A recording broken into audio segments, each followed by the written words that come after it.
오늘도 말씀과 기도, 찬양이 있는 수요예배에 나오신 모든 성도님들 환영하고 축복합니다. 우리 각자에게는 1년 중에 의미가 있고 가치가 있는 날이 있을 것입니다. 그래서 누군가는 그날을 또 기억하기 위해서, 축하하기 위해서 기념일로 또 보내기도 합니다. 생일이 있기도 하고 결혼 기념일일 수도 있고, 또 우리 자녀가 태어난 지 얼마 되는 해, 그렇게 될 수도 있을 것입니다.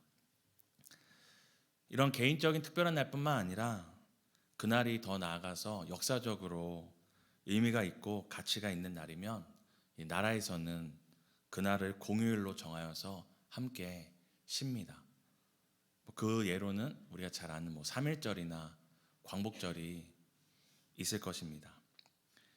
이날을 공휴일로 지정하여서 쉬는 것은 단순히 쉬는 것이 목적이 아니라 모든 것을 멈추고 함께 그날의 의미와 교훈을 되새기는 것, 그것이 그 쉼의 궁극적인 목적입니다. 그날의 의미를 잊지 않기 위해서 모든 것을 멈추고 그날의 의미와 가치를 깊이 생각하는 것이 공휴일의 목적입니다. 근데 만약에 이런 날들이 없어진다면, 우리가 잘 아는 3.1절이나 광복절이나 이런 날들이 없어진다면 먼 훗날 어떻게 될까요? 저희 잘 아는 그 말이 있죠. 역사를 잊은 민족에겐 미래가 없다. 제가 약간 깜짝 놀라는 것이, 아직 제가 가르치는 아이들이 어려서 그런지 모르겠지만 제가 이게 무슨 날이야 하면은 엉뚱한 대답을 할 때가 있어서 얘가 웃기자고 하는 얘기인지 진짜 몰라서 그러는 건지 당황할 때가 있습니다. 앞서 말씀드린 것처럼 이렇게 역사적으로 중요한 날이 있고, 그날 우리는 함께 쉬고 모든 것을 멈춤으로 그날의 가치와 의미를 깊이 생각하는데요. 그럼에도 아무리 역사적으로 중요하더라도 1년에 며칠 쉬죠? 단 하루 쉽니다. 3.1절도 하루, 광복절도 하루입니다. 그런데 1년에 50번을 넘게 쉬는 공휴일이 있다는 거 아시나요? 바로 주일날입니다. 얼마나 중요하게 1년에 52번이나 쉴까요? 혹시 사랑하는 성도님들 안에 365일 일하면 지쳐 쓰러질까봐 나라에서 쉬라고 주신 날이라고 생각하시는 분 계시지 않습니까? 그렇지 않습니다. 나라에서 아무리 중요한 날도 1년에 한 번밖에 쉬지 않지만 이 주의 날, 주일을 1년에 52번이나 쉬는 분명한 이유가 있을 것입니다. 한번 묻고 싶은 게 있습니다. 만약에 아까 제가 3.1절이나 광복절이 없어지면 어떻게 될까요? 여쭤봤잖아요. 만약에 주일이 없어진다면 사랑하는 성도님들 삶에는 어떤 변화가 일어나실 것 같나요? 주일이 없어져도 어차피 평일에도 일하고 주일에도 교회 와서 봉사하고 있으나 없으나 난 똑같다 이렇게 생각하시지는 않으시겠죠? 아니면 그래도 일주일에 한 번 쉬는 날이었는데 없어지니까 피곤하겠다 생각하시나요? 내 삶의 주일이 없어진다면, 주일이 없어져도 삶에 특별한 변화가 없다면 우리가 분명히 무언가를 놓치고 있다는 증거라고 생각합니다. 쉼이 목적이 아니라 그 쉼을 통해서 우리가 어떤 의미와 가치를 잡는 것이 이 공휴일의 목적인데, 주일이 내 인생에 사라져도 있을 때나 없을 때나, 아니면 반대로 주일도 나와서 봉사하느라 힘들었는데 차라리 잘 됐다 생각한다면 어떻게 보면 우리는 주일을 그 참된 의미와 가치는 잊어버린 것일 수도 있습니다. 저는 오늘 함께 우리가 말씀을 살피면서 주일의 의미에 대해서 좀 생각해 보고자 합니다. 오늘 우리가 읽은 창세기는 신구약을 성경을 관통하는 핵심적인 가치, 한 단어가 이제 나타나는 배경이 됩니다. 그것은 바로 무엇이냐면 샬롬, 평안이라는 것입니다. 창세기부터 요한계시록까지 관통한 여러 핵심 키워드가 있는데 그 중에 하나가 무엇이냐면 바로 이 평안입니다. 우리 2장 1절을 함께 읽었으면 좋겠습니다. 함께 읽으시겠습니다. 천지와 만물이 다 이루어지니라. 하나님께서 세상을 만드신 것에 대해서 1장에서 설명을 하고 2장 1절이 시작되면서 이렇게 얘기합니다. 천지와 만물을 다 이루어졌다. 여기서 이제 영어로 completed에서 완벽하게 끝났다라는 의미를 합니다. 천지와 만물을 다 완성하신 후에 하나님께서 일곱째 날을 지정하셔서 오늘 안식하신 것을 우리가 본문에 알 수 있습니다. 여기서 안식이란 단어는 히브리어로 이제 샤바트라는 단어가 쓰이는데요. 우리는 안식이라고 얘기하지만 멈추다, 중단하고 쉬다라는 뜻을 가지고 있습니다. 근데 이는 우리가 직장이나 가정에서 일하다가 쉴 때가 있으시잖아요. 우리 뭐 주 5일 근무제도 있고 주 6일 근무제도 있고 또 뭐 하다가 삐번일 때 쉬기도 하잖아요. 단순히 우리가 어떤 일을 하다가 스탑한 상태를 얘기하는 것이 아닙니다. 이 성경이 얘기하는 이 안식, 하나님이 안식하셨다 할 때 이 안식은 일을 하다가 중간에 스탑하셨다라는 의미가 아니라 완성이 되어서 쉬셨다는 것인데, 이것을 우리의 삶과 이렇게 비교하면은 그 차이점을 알 수 있습니다. 사랑하는 성도님들, 이제 한 주간 근무하시다가 아니면 퇴근하신 다음에 집에 가서 쉬시죠. 일 멈추시잖아요. 자면서도 막 일하시는 분 없으시죠. 살림을 하시더라도 직장 생활을 하시더라도 분명히 일을 멈춥니다. 근데 진짜로 일을 멈추시나요? 침대에 누워 있어도 내일 할 일이 떠오르고, 설거지를 하면서도 또 해야 될 일이 떠오르고, 심지어는 일주일에 하루 쉬는 주일에도 쉬면서 마음속에 뭘 생각하죠? 다음 주에 해야 될 일, 또 해야 될 일을 생각하고 계획합니다. 하지만 오늘 하나님께서 모든 천지와 만물을 만드신 다음에 쉬셨다는 이 안식은 내일 할 일이 있는데 오늘 잠깐 쉬는 우리의 쉼과는 전혀 다른 것입니다. 하나님의 쉼은 모든 것이 완벽하기에 자신감 있게 쉬는 것입니다. 우리와 같이 잠깐 일을 멈추고 내일 해야 될 일을 멈추고 그래도 어떤 회복을 위해서, 다음에 할 일을 위해서 쉬시는 그 쉼이 아니라 그분이 만든 세상이 너무나 완벽하기에 더 이상 손댈 것이 없기에 가질 수 있는 안식입니다. 제 개인적인 예를 들면 이거와 같습니다. 이거와 차이가 나는데요. 제가 이제 얼마 전에 둘째를 낳았잖아요. 둘째가 집에 오니까 나름대로 세상에서 최고의 것은 주지 못하겠지만 최선의 것을 다해서 준비를 하죠. 안 하던 청소도 하고, 안 하던 막 밑에도 괜히 아이가 먼지 먹을까 하고, 안 하던 이불 빨래도 막 하고 했습니다. 그렇게 하고 이제 아이를 위해서도 이제 침대를 또 깔고 누우면 안 되니까, 또 첫째가 혹시나 동생을 만져주겠다고 만진 게 공격이 될 수 있으니까 높은 침대에다가 우리 아이를 올려놓았습니다. 모든 것이 완벽합니다. 제가 맘 편히 잤을까요? 아닙니다. 괜히 아기가 끙끙대면 뭐가 불편한가? 아픈 건 아닌가? 괜히 아기가 자주 깨면은 우리가 뭔가 부족한 게 아닌가? 이런 생각을 끊임없이 하게 됩니다. 아무리 사랑하는 자녀를 위해도 우리가 모든 걸 준비할지라도 우리는 쉴 수 없습니다. 왜냐하면 우리는 완전하지 않기 때문입니다. 우리의 최선은 완벽하지 않기 때문입니다. 하지만 오늘 하나님께서 이 안식하셨다는 이 안식은 어떤 안식이냐면, 하나님이 모든 것 만든 세상을 제쳐두시고 안식하실지라도 그분이 만든 세상이 어떻다라는 것입니까? 너무나 완벽하고 너무나 안전하기에 하나님이 나를 정하여서 쉴 수 있는 하나님의 자신감, 이 세상을 향한, 창조하신 세상을 향한 자신감을 보여주시는 것입니다.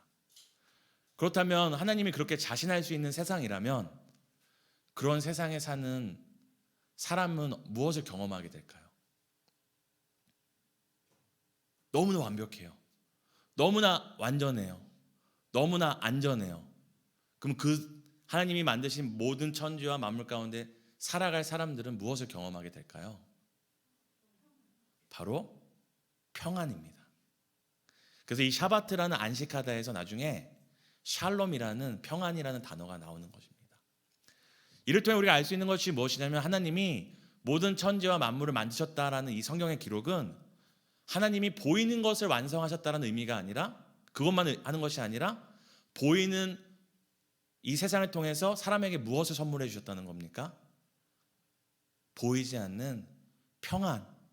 하나님이 안식함으로 거기에 살아갈 사람들도 너희도 그곳에서 안심하고 안식하고 평안하게 살아갈 수 있다는 것을 보여주는 것이 바로 우리가 읽은 이 말씀입니다.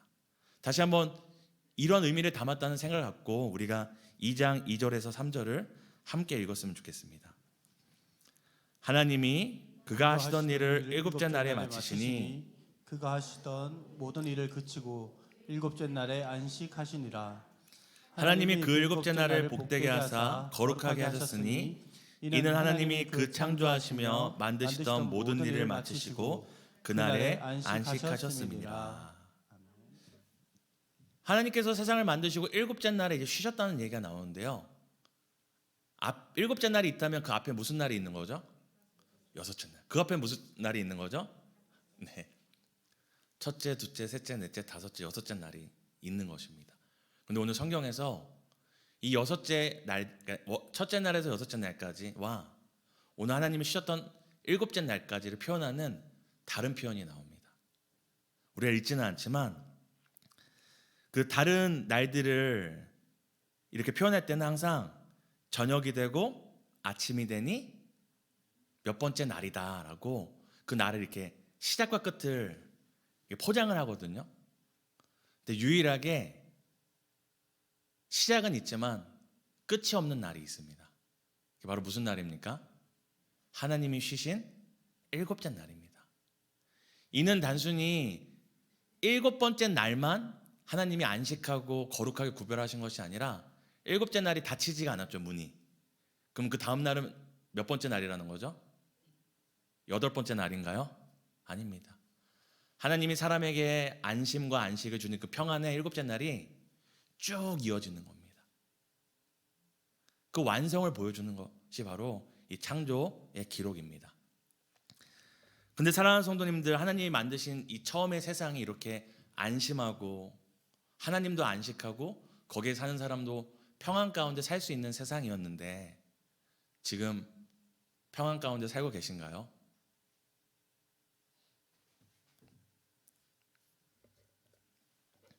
지금 우리가 사는 세상은 어떠한가요? 안심하고 안식하실 수 있나요?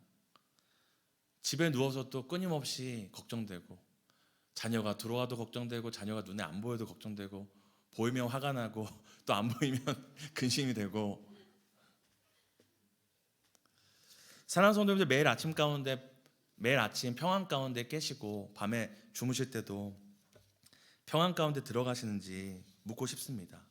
분명 오늘 읽었던 창세기 2장 1절에서 3절을 보면은 하나님이 만든 세상은 하나님이 이것 봐라 내가 눈 감고 있을 정도로 거기에 사는 사람들을 내가 돌보지 않아 그러니까 본인이 안식하셨고 돌보지 않아도 될 정도로 그 완벽하고 평안을 누리는 세상이었다 말씀하시는데 오늘 우리가 사는 세상은 어떻습니까? 평안이 아니라 불안 가운데 살고 있습니다. 제가 우리 소년부 아이들이랑 몇 번 나눴지만 우리 아이들이 어떤 세상에 살고 있습니까? 컵라면 먹다가 지나가는 아저씨한테 공격받는 시대에 살고 있습니다. 그냥 걷고 있었는데 술에 취한 음주운전자가 친구의 목숨을 뺏어가는 세상에 살고 있습니다. 동급생끼리 싸웠는데 그 분노를 참지 못해서 동급생을 공격하고 스스로 목숨을 끊어버리는 이런 세상에 우리가 살고 있습니다. 오늘날 10대들한테 이슈가 되는 키워드가 있는데 바로 그것이 무엇이냐면 이 마약이라는 키워드입니다. 사랑하는 성도님들 마약 해보신 적 없으시죠? 근데 얼마 전에 10대 아이가 얼마나 마약을 쉽게 구할 수 있는지를 보여준 사건이 있었어요. 그냥 비밀체대에다가 마약 구함했더니 돈을 입금했더니 마약이 집 앞에 던져졌다고 합니다. 분명 하나님이 만든 그 처음의 세상은 그런 세상이 아니었는데 우리가 사는 세상이 이렇게 불안불안한 이유는 성경에 분명히 진단하고 있죠. 바로 죄 때문입니다. 죄가 들어와서 평안은 깨지고 하나님이 쉴 수 있는 것이 아니라 이제 하나님이 주무시지도 않고 쉬지도 않으시고 졸지도 않으시고 그 백성을 돌봐야 하는 그런 불안한 세상을 우리가 살게 된 것입니다. 아담으로 인해 죄가 들어오고 하나님의 안식과 사람들이 누리던 평안이 깨졌습니다. 이 죄는 세상에 점점점 확장되고 전염되어서 죄가 온 세상에 관영하게 되었고 죄인들이 모여 살게 됩니다. 우리가 사는 이 지역도 아무리 천당 밑에 어디라고 얘기할지라도 사랑하는 성도님들 아십니까? 이 땅에 살고 있는 모든 분들이 죄인이잖아요. 그러면 이 도시는 어떤 도시입니까? 죄인들의 도시인 겁니다. 아무리 우리가 사는 지역과 시대가 다른 지역과 다른 시대보다 비교해서 낫다 할지라도 우리 안에 들어온 죄, 평안을 깨트린 죄, 하나님이 만드신 평안을 깨트려 산산조각 내어버린 그 죄를 사랑하고 죄를 선택하는 죄인들이 사는 우리의 이 도시와 시대는 범죄의 시대고 죄인들의 시대인 것입니다. 이 세상의 불안을 조장하고 평안을 깨트리는 사람은 그저 뉴스에 나오는 범죄자만이 아니라 오늘도 하나님의 뜻과 반하여 끊임없이 내 욕심과 정욕을 위해 세상 것들을 선택하는 우리 한 사람 한 사람이 이 시대의 평안을 깨트리고 이 시대를 범죄의 도시로, 범죄의 시대로 만드는 사람이라는 것을 기억하셔야 합니다. 사랑하는 성도 여러분, 아무리 우리가 하나님의 백성이라 할지라도 죄인들의 세상에 그리고 죄의 영향력 아래 살아갈 수밖에 없습니다. 아까 그 아이들이 길을 걷다가 음주운전의 아저씨 때문에, 그 음주운전한 사람 때문에 목숨을 잃는 사건 얘기했잖아요. 그 아이들이 무엇을 잘못했습니까?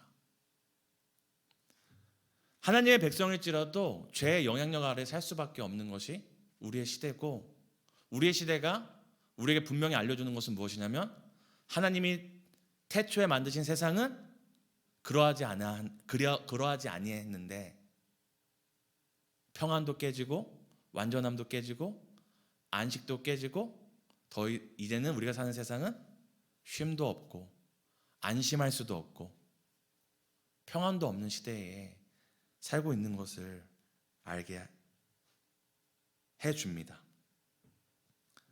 그런데 우리에게 소망이 있습니다.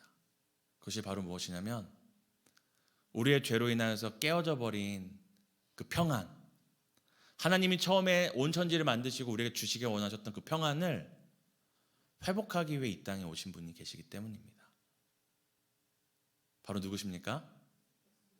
평강의 왕이요 자비의 하나님이신 예수 그리스도가 우리 안에 있기 때문입니다.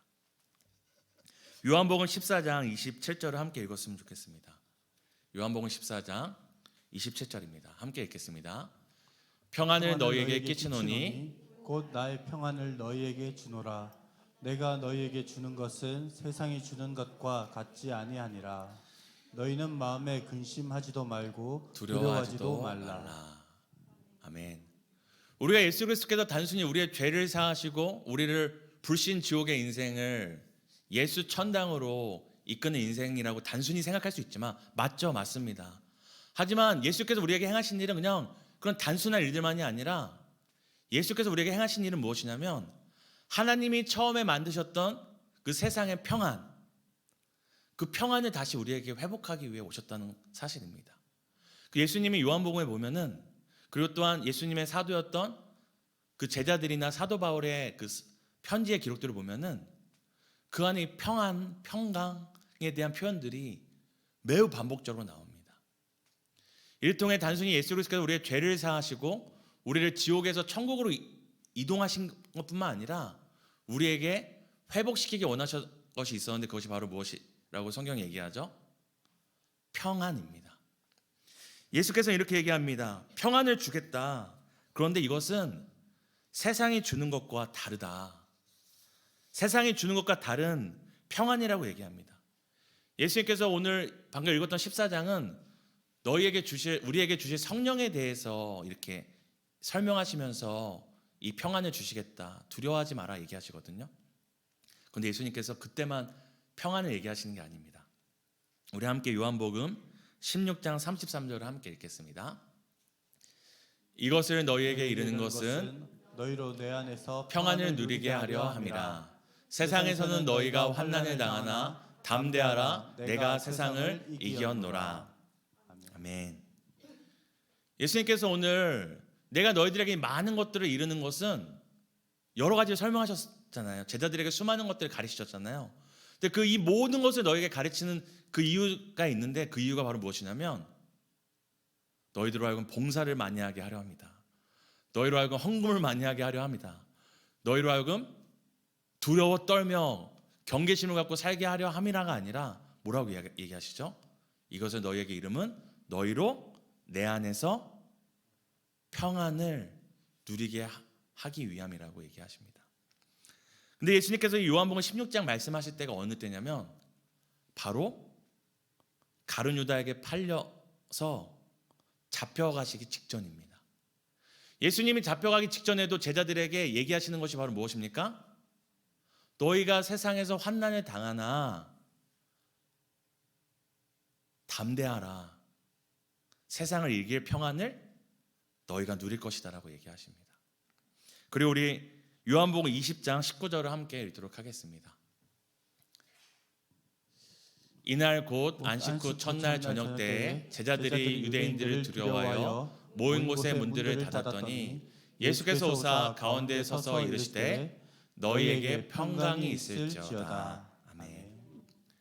예수께서 부활하신 다음에 제자들은 부활의 소식을 이미 들었지만 눈으로 보지 않아서 유대인들을 두려워 떨어서 모인 곳에 문을 닫고 숨어 있었습니다.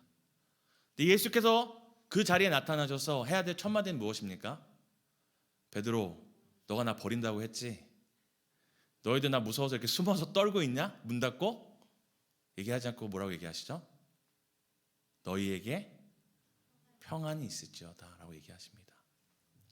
예수님이 죽기 직전에도 그 제자들에게 부활하신 다음에 처음 그 제자들 만날 때에도 예수께서 그들에게 얘기하셨던 것은 다른 것이 아니라 평안이었습니다.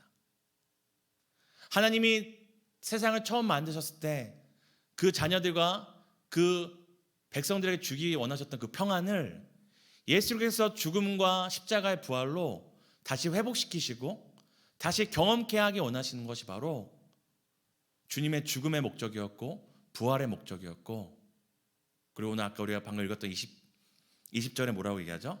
안식 후 첫날, 바로 오늘 우리가 주일로 모이는 이 주일날 예수께서 처음으로 다시 한번 얘기하는 겁니다. 너희에게 평강이 있을지어다. 사랑하는 성도 여러분, 하나님이 세상을 만드실 때도 우리에게 주시기 원하셨던 것은 보이는 만물과 천지뿐만 아니라 그 안에서 누릴 수 있는 평안함이었습니다. 또한 예수께서 십자가에 죽으시고 부활하시면서까지 우리에게 주기 원하셨던 것은 단순히 지옥에서 천국이라는 장소적인 개념뿐만이 아니라 우리 안에 세상이 줄 수 없는, 세상이 주는 것과 다른, 세상에서 환난을 당할지라도 견디고 버틸 수 있는 세상을 이기는 평안이었습니다. 사랑하는 성도님들, 이 평안을 누리고 계신가요? 근데 이 평안을 우리가, 하나님이 나에게 평안을 주셨다, 예수께서 십자가에서 죽고 사심으로 나에게 평안을 주셨다, 세상을 이기는 평안이다, 세상이 어떠한 불안과 두려움과 염려와 공포와 손해를 우리에게 보여줄지라도 그 모든 것을 이길 평안을 예수가 주셨다라는 것을 우리가 되새기고 되뇌이고, 그리고 함께하는 지체들에게 두려워 떨지 마십시오. 자녀 때문에 염려하지 마십시오. 지금 인생의 문제 때문에, 지금 상황 때문에, 지금의 결론 때문에 아파하고 좌절하지 마십시오. 세상을 이길 평안이 우리에게 있습니다 라고 서로를 격려하고 일으켜주는 그 날이 언제입니까? 주께서 부활하신 바로 주일날입니다. 제가 앞서 사랑하는 성도님께 말씀드렸죠. 주일이 없어진다면 성도님들의 삶에 어떤 변화가 있겠습니까? 가장 큰 변화는 이 평안을 잃어버리는 것입니다. 이 평안이 얼마나 중요하면 1년에 52주나 우리가 매일 쉬면서 나에게 평안을 주셨다, 평안을 주셨다. 세상을 이기는 바로 승리가 주님이 우리에게 평안을 주셨다는 그 믿음이다. 되새기게 하셨겠습니까? 사랑하는 성도님들, 왜 불안 가운데 사십니까? 이 평안을 놓치고 살기 때문입니다. 왜 자녀들을 너무너무 불안해서 평일뿐만 아니라 토요일에도 주일에도 학원에 보내십니까? 불안 때문이 아니라 그 불안을 이길 평안을 놓치고 살기 때문입니다. 사랑하는 성도 여러분, 우리 오늘 함께 찬양하면서 우리가 함께 마음에 다시 한번 되새겼으면 좋겠는데요. 일주일에 하루 우리가 쉬는 주일날은 그저 우리가 예배드리기 위해, 그저 신앙생활과 종교생활을 하기 위해 모이는 날이 아닙니다. 세상이 줄 수 없는 평안이 우리 안에 있다. 세상의 어떤 불안도, 어떤 불만도 뒤덮을 만한 하늘의 평안이 있다. 그것을 내 자신에게, 우리에 맡겨진 자녀들에게, 함께 마주하는 형제와 자매들에게 다시 각인시켜주는 날이 바로 주일입니다. 우리 시간 하늘의 평안과 주일의 의미를 생각하며 우리 함께 찬양했으면 좋겠습니다.